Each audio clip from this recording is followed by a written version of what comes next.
Hi friends, ஆடின்ற மாதம் எப்படி பேர் வந்துன்னு ஒரு வாட்ஸ்அப்பில் ஒரு ஆர்டிக்கிள் இருந்தது. அதை உங்கள்கிட்ட ஷேர்லாம் இந்த வீடியோ. ஆடி என்பது ஒரு தேவமங்கையின் பெயர் என்கிறது புராணம்.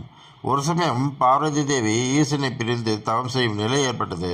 சிவபெருமான் தனிமையில் இருப்பதை அறிந்த ஆடி என்னும் தேவகுல மங்கை பாம்பு உருவம் எடுத்து கைலையின் உள்ளே யாரும் அறியாத வண்ணம் நுழைந்தாள்.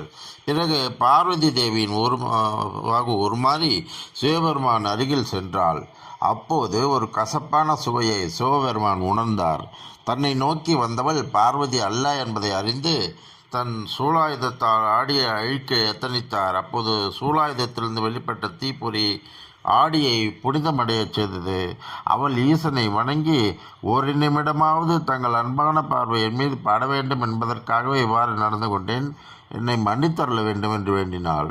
ஆனால் சிவபெருமான், என் தேவி இல்லாத சமயம் நீ அவளைப் போல வடிவம் கொண்டு வந்தது தவறு. எனவே பூவுலகில் கசப்பு சுவையுடைய மரமாக பிறப்பாய் என்றார். அவள் சாப விமோச்சனம் கேட்க, கவலை வேண்டாம், நீ மரமாகி போனாலும் ஆதிசக்தியின் அருளும் உனக்கு கிடைக்கும். சக்தியை வழிபடுவது போல் உன்னையும் வழிபடுவார்கள். ஆடியாகிய உன் பெயரிலேயே ஒரு மாதம் பூலோகத்தில் அழைக்கப்படும். அந்த வேளையில் நீ கசப்பு குணம் கொண்ட மரமாக இருந்து மக்களுக்கு நல்லதை செய்வாய் என்று அருளினார்.